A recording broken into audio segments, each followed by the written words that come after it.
In my 20s, I've learned that the only person holding you back is yourself. In my 30s, I'm living more, laughing more, and loving life. Inventing, experimenting, growing. The best way to predict your future is to create it. And one thing I know for certain is that I can do all things through Christ who strengthened me. Signed, a strong Black woman. Hey boos! Welcome back to my channel. Y'all, I know I've been saying I was going to do this, and literally like I had to get my son to go to sleep or I wouldn't have been able to do this, but it's time. It's time. So I am at my mom's, so the background might look a little different, but I had to get on here this week as promised and talk about some parts of the book. This is my book, by the way. If you're new here, we are going to try to do a little bit of booktubing. However, it's not guaranteed or promised to be consistent. Listen, I'm gonna try my best, but this is, if you're a mother, you know, like right now I couldn't even get up here. I had to put my son to sleep and he's asleep, so we're here to do this. You can find this on Amazon. Very short read. And I'm just going to kind of share the first chapter with you, or the first entry, and yeah, just talk about it for a little bit. So this is my first published book slash journal, and it's great. I think it's great, not just because it's my work, but it's about a Black girl's journey. And no, you don't have to be Black. It's just because I'm Black, so it says this Black girl's journey, but it is relatable for all races, right? Any young girl, and if you are a mother with teenage children, it's still a good book to work through with them, and you'll see why in a second. So I'll put the link at the bottom if you want to purchase it off of Amazon. But we're going to start with entry number 1 from the beginning. Entry number 1 is called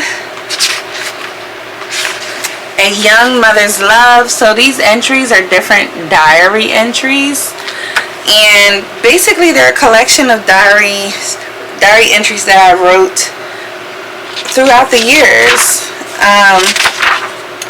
and it's an inspirational self-guided journal, right? So A Young Mother's Love.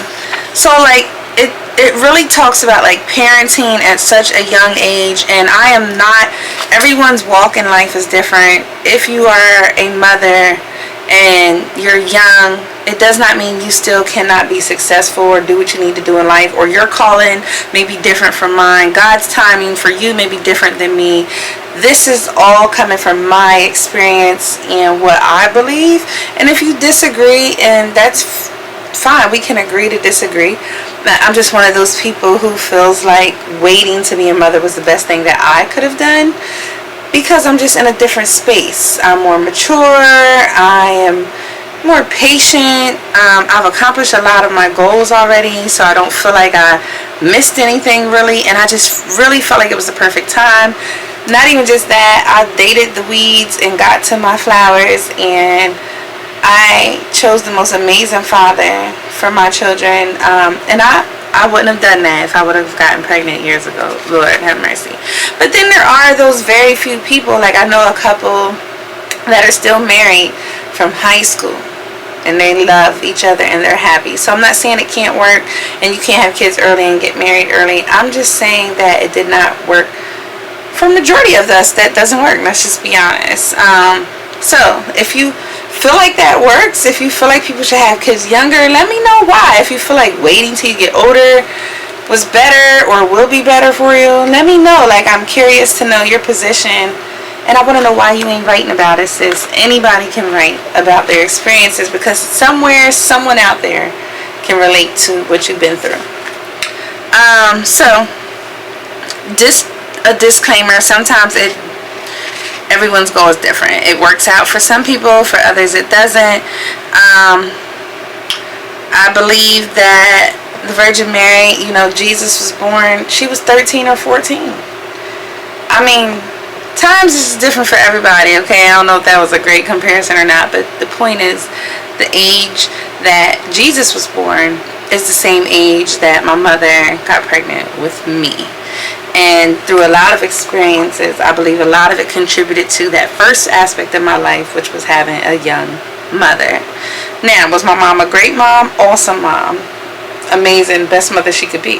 But as a young mother, there were just some things that she couldn't give me because she was young and she didn't have them herself to give. So anyways, we're going to look at this entry number 1.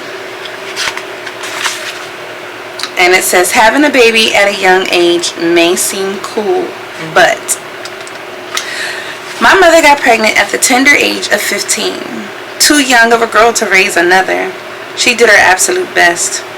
Every year I reflect on what has made me a woman, and at 15, I'm sure the only factor that made my mother a woman was that she was becoming a mother herself. Body still maturing, hair still trying to figure out all the places to grow, and the mind was still developing. There was a lack of life experiences on her part, untamed emotions, growth mindset, stunted because her life was no longer hers. It was mine. I was her baby. She loved me, and I was super cute. She was perfect in my eyes. My mother did her best, but I struggled anyways because my father couldn't do his part. There were times I wish he had chosen a better dad for me, to just be honest. There were so many things in life that my mother could not teach me because she was still learning herself. She couldn't teach me about finances because we were living with her mother. She couldn't teach me about boys because she didn't even know herself yet. And she couldn't teach me all there was to know about God because God was still working on her. So there I was, born with the shortest head start one could possibly have in my mind, which indeed was no head start at all. However, I did have love, and that's what got me where I am today. Have you considered how much your mother or provider loves you despite their shortcomings? Stop being selfish for a moment and think of how many times someone who loves you has gone without so that you could have it all. If you can't sit here and think of someone that may have gone without something they may have wanted or needed, because they wanted you to have what you wanted or needed first, then does someone really love you? Are you really loved? Like, think if you could think of someone that, and if it hasn't happened to you yet, do you know anyone that would give you their jacket and be cold in order for you to be warm? That makes sense. And I feel like I've been blessed to have a lot of people like that in my life. So that's entry number 1. Real short, real simple, very heartfelt. And then after each entry you have like a journal quote. So this quote is by Oprah Winfrey, and it says, be thankful for what you have. You'll end up having more. If you concentrate on what you don't have, you will never ever have enough. Okay. At the end of each quote and entry, there are also a set of questions that you can have a conversation about with your kids or your sisters or your group of young teenagers that you work with, children, anyway. This is beneficial. So the first question is, how old was your mother and father when you were conceived? How old were they? How did that contribute to the lifestyle you had growing up? How do you feel about having kids young or old? Has that changed your path in any way? Do you think if your parents would have waited, would they have still been together? Would they have still conceived you? Do you believe you would have been someone else? Or what do you believe? What are your thoughts? And then the other question was, what's one thing your mother and father could improve on to make your life more manageable? What is one thing they could do? So to answer the first question, I believe my mother conceived me at 14 and my father, and I was born when they were 15 years old. So think about it. That's like freshman, sophomore year of high school. And the one thing that I believe that my mother could improve on is just her emotional, being vulnerable for me as her child, and just sharing her emotions more. As far as my father, he wasn't capable of giving me what I needed, but he was very, very intelligent. And if I was able to have him full time, I could have learned a lot from him mentally, intellectually. Like, my dad was a genius. He was very smart, but he made some choices that kept him away from me, and I wasn't able to reap those benefits as much. But if you read my book, it tells you that those benefits came later in life. See, because the things you don't understand right now and that don't make sense right now will make sense later. And I know that's cliche, but my father not being around, if you read this book, in the beginning it's like he wasn't there, he didn't do this.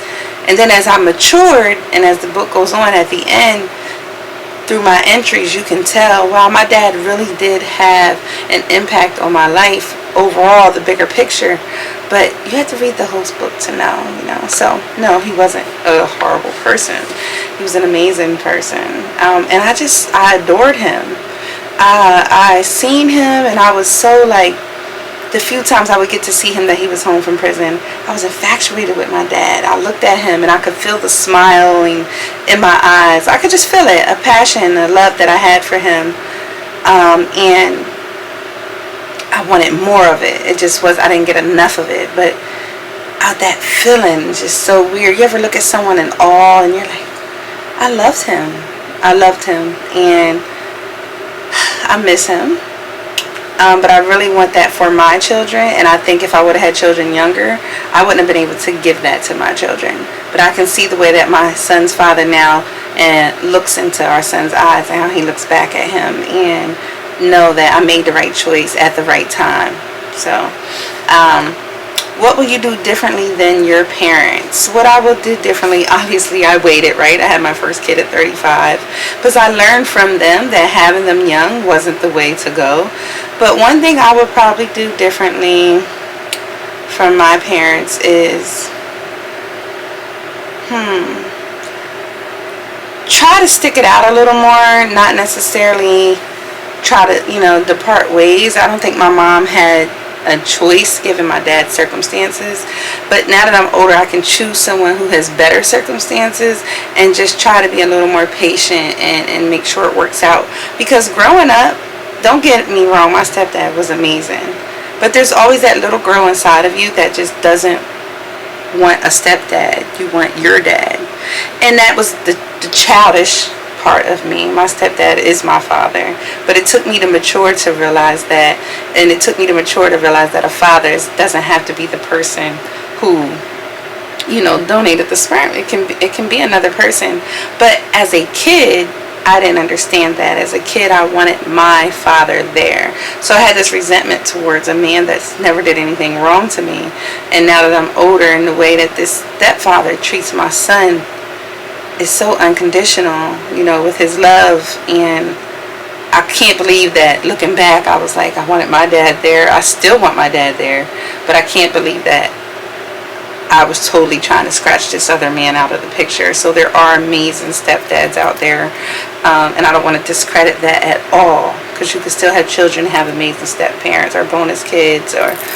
But I just, as a child, I think it's natural to want your own father to be present.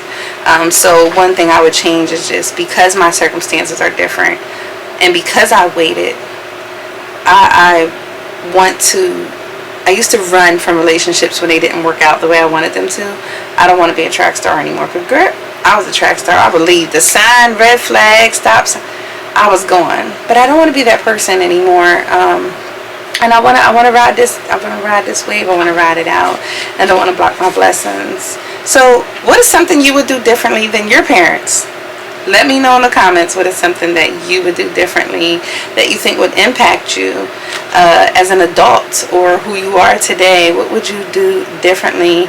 And other than the obvious, like I know we all struggle with finances sometimes, and the communication, I do think there could have been communication, because I grew up in an era where kids were told no, and they were not explained why. No meant no. There are some things that are going to mean no for my son and my daughter, but I do want them to understand why I said no. So that's another thing I will probably change.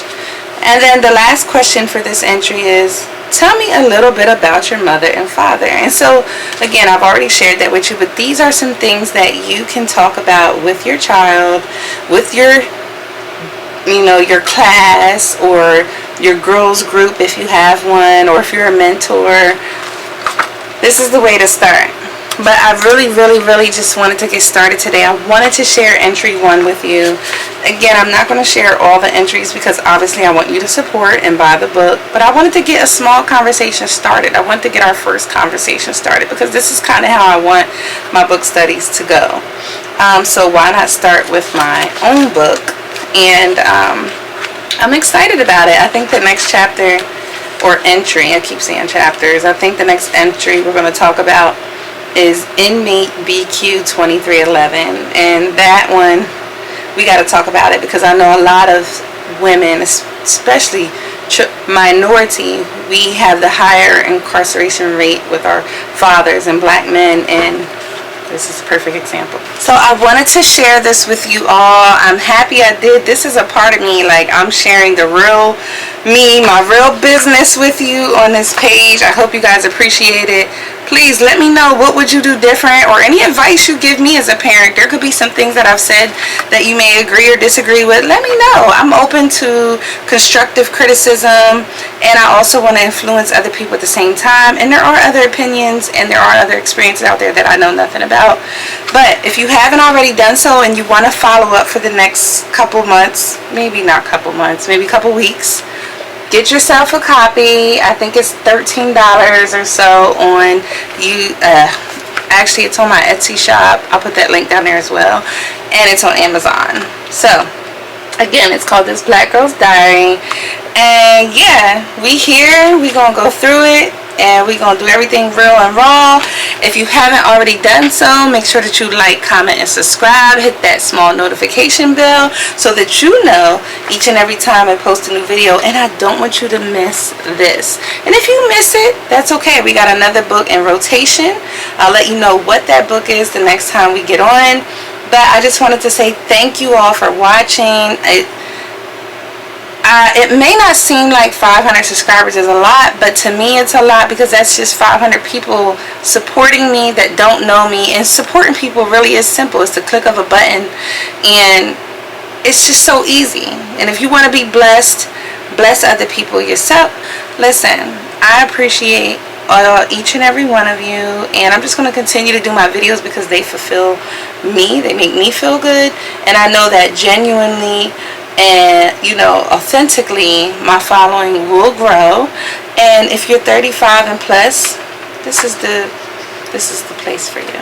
So until next time, love you all. See you later. Bank on it.